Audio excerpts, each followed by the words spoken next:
Hey, what is going on, guys? Danny here. Welcome back to the channel, and I hope you're all doing well. So, this just spontaneously came up on my feed here. I thought I'd just make a video about it, throw my thoughts out there. Not much going on in the PC hardware world, as I'm sure you guys all know.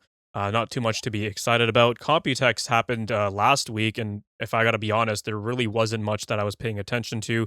I did make a video last week talking about the revival of the 5800X 3D and gave my thoughts on that.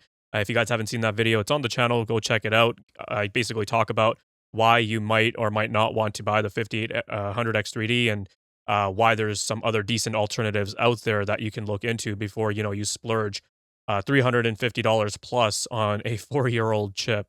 We go over various reasons on that. For this video, what I wanted to do was talk about some of the recent news and rumors that have come up surrounding the RTX 50 Super Series. That's right, boys.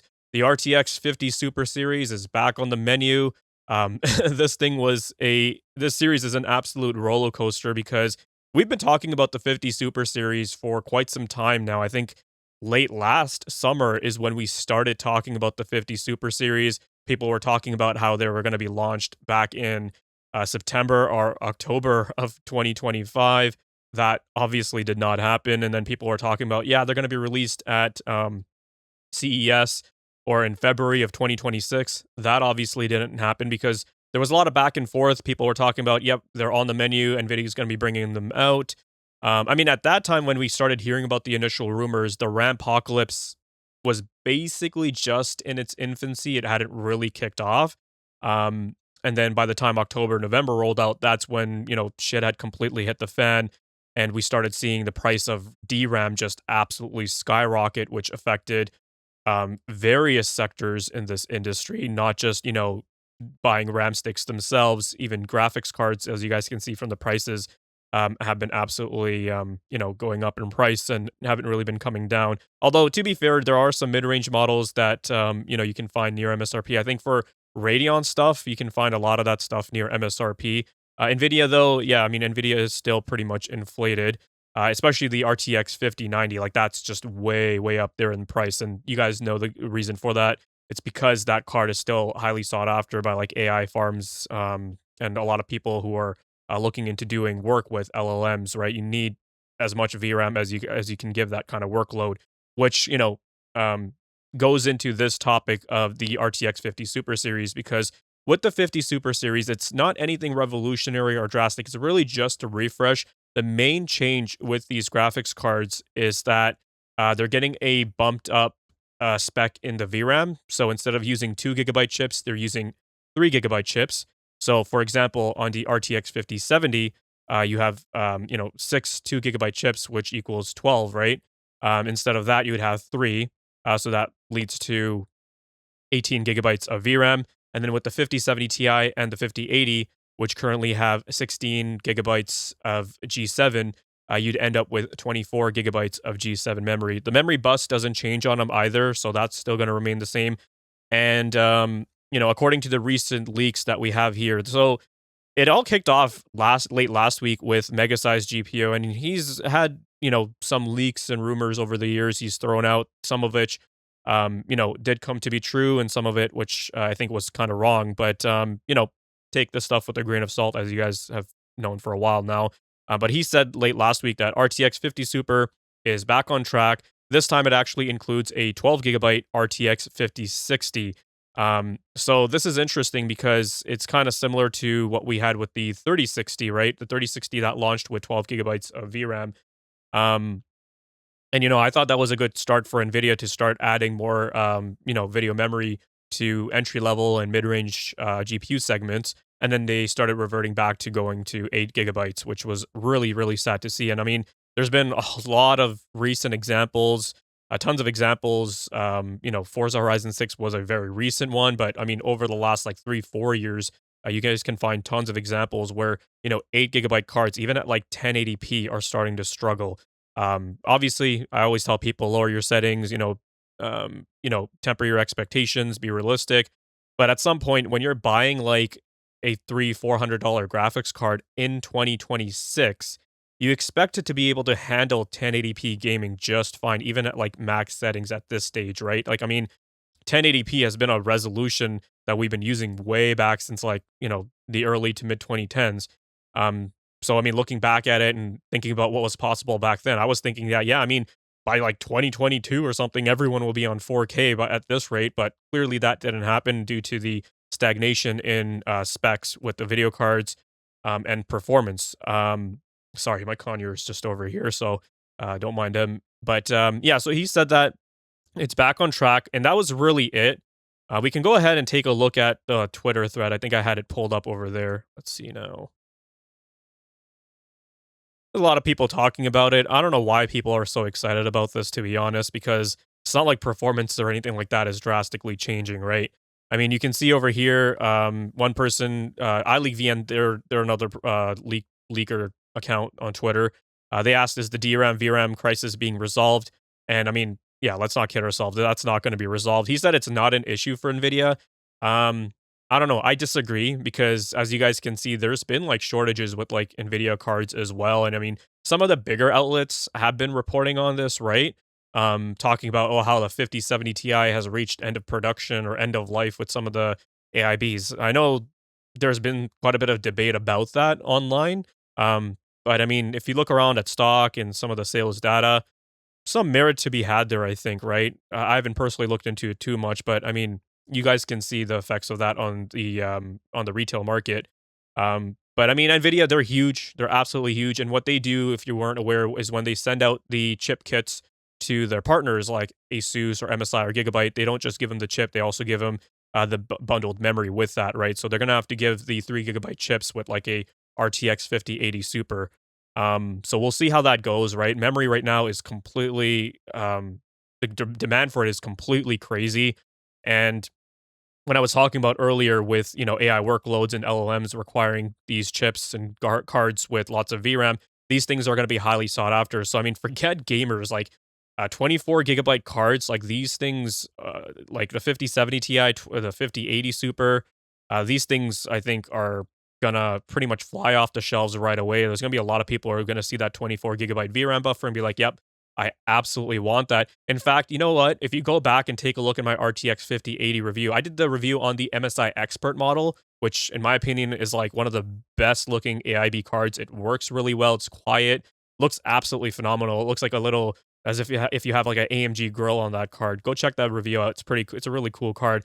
And what I actually did was I did like a max overclock. I flashed a 450-watt BIOS on the RTX 5080 and put it toe to toe against my RTX 4090. And overall, the 4090 still came out ahead. But you know what? The difference wasn't anything drastic. And I basically the takeaway I had was that at that time when the card prices were good and they were back down to earth, I basically said that you could get a RTX 4090 slightly slower, not noticeable, for like $900 because at that time, the demand wasn't crazy.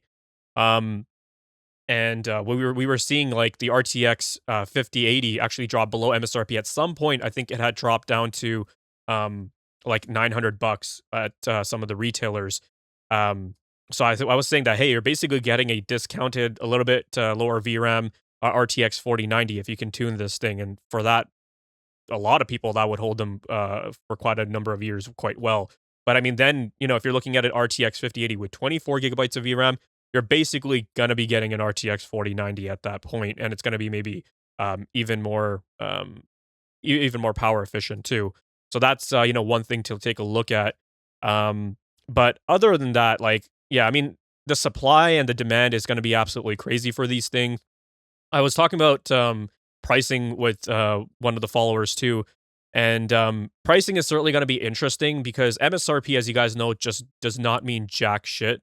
Really, just doesn't mean anything. Um, because they could price it at the same price as what the vanilla 50 series came out at. Doesn't mean anything because the pricing is still, especially for the AIB models, it's controlled by them.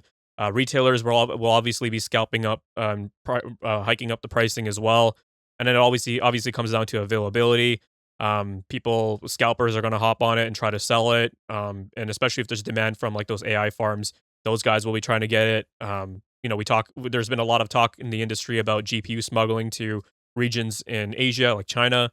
So, that all plays a role into what the market's going to be like in inventory. And then when it comes to release too, this is certainly interesting because Bench Life recently just added more info to this, talking about how their sources were confirming this. But they talk about how these graphics cards are going to be released in early 2027, which basically is CES 2027. And that is actually very interesting because the RTX 50 series came out at CES 2025. So that's going to be like a full 2 years before we see anything on the consumer side for gamers come out from Nvidia. Um, and I mean, at that point, like 2 years later, this 2 year mark, the 2 year mark, or a little bit above that, would be just the regular cycle between generations for Nvidia, right? You go back and all the way back to the 700 series Kepler, Maxwell, right? Maxwell came out in like September 2014, and then Pascal came out in 2016 May, and then we had the 2018 Turing series, the RTX 20 series, come out in 2018, and that was the first time we saw a super series within a series. But that came out in like early summer, like I'm talking about like May or June of 2020 or 2019. So it wasn't even a full year since we saw the super lineup. With the 40 series, there was a super series as well that came out, I think, in late 2023 or early 2024, something around there. It was always just about a year. It wasn't anything too like close to 2 years. This is a huge gap. And I mean, at this point, why bother? But like I said, the industry is kind of just flipped upside down right now on its head. We're kind of just in uncharted territory with everything that's going on, with the shortages, what people can get their hands on, what pricing is going to be like. So, I mean, I think Nvidia's next generation, the 60 series, is going to be delayed even further. We probably won't even see that until like, I don't know, like 2028, middle of 2028, late 2028. So at this point, this is something Nvidia can kind of throw into the market, even if it's like a paper launch. They can be like, hey, at least we refreshed something and brought it to consumers, and give people at least some more options they can maybe look forward to, right? But to be honest, like I don't know who's going to be super excited for this. Like I said, unless you're delving into a wide variety of work, you're just a fan of seeing compute work, and gaming isn't all that you do, then yeah, I mean, there's reasons to look forward to this. But for gamers, honestly, man, I saw like some comments in that thread, on that Twitter thread, and someone was just like, "Oh wow, thanks for breaking this news. I was gonna go out right now and buy an RTX 5080. I'm gonna wait for this." And I mean, why would you wait? Like, I get it, 24 versus 16 is appealing, especially with the way games are trending with, path tracing, ray tracing really eating up a lot of memory. But honestly, man, like a 5080, if I was using a 5080 today, with just 16 gigs of VRAM, I would be sitting comfy. Like, I would have absolutely no desire to go out and try to upgrade to a 5080 Super, with 24 gigabytes of VRAM. But honestly, those are just my thoughts. I mean, it's nice that there would be a 50, 60, 12 gigabyte. I think the lower end segments desperately need better options, with more than just 8 gigabytes of VRAM. But I think if you have a high end GPU with 16 gigabytes of VRAM, I think you're still totally fine. You really don't need to be maxing out every single graphical option that there is in the menu settings.